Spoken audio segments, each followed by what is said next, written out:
তো বন্ধুরা আজকে সারাদিন আমি জিসিবিতে থাকলাম এবং কি কাজ করলাম তো চলো তোমাদেরকে আমি বলছি এবং দেখাচ্ছি আমি কি কাজ করছি জিসিবি দিয়ে।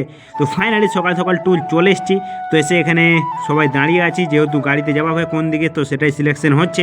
তো ফাইনালি আমরা যাব 91। তো এখানে গাড়িতে সামান লোড হচ্ছে এবং এখন দাঁড়িয়ে আছি আমরা কাঁটা ঘরে। তো ওখান থেকে আমরা সামান টামান নিয়ে চলে এসেছি একদম 91-এ, যেখানে আর কি ব্রিজটা ভেঙে গেছিলো, গাড়ি ধাক্কা মানে ভেঙে দিয়েছিলো।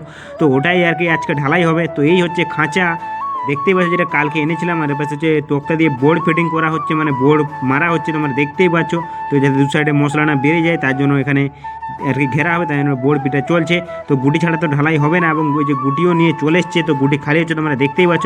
এরপরে বালি নিতে যেতে হবে, বালি সিমেন্ট। তো তারপরে হঠাৎ করে জিসিবি চলে এসছে, তো সুপারভাইজার আমাকে বললো তো জিসিবি নিয়ে দিয়ে চলে যাওয়া হচ্ছে জঙ্কপুরের কাজকে, সেখানে আজকে কাজ হবে। তো বলে দিয়েছে, তো আমি জিসিবি নিয়ে যাচ্ছি এবং রাস্তার সাইডে দেখতেই পাচ্ছ আর কি এগুলো ফেলে রেখেছিলো বলে ঢালাই ভাঙাগুলো, ওগুলোকে একটু আগে সরিয়ে দিচ্ছি রাস্তার উপর থেকে, যাতে কোনো দুর্ঘটনা না ঘটে।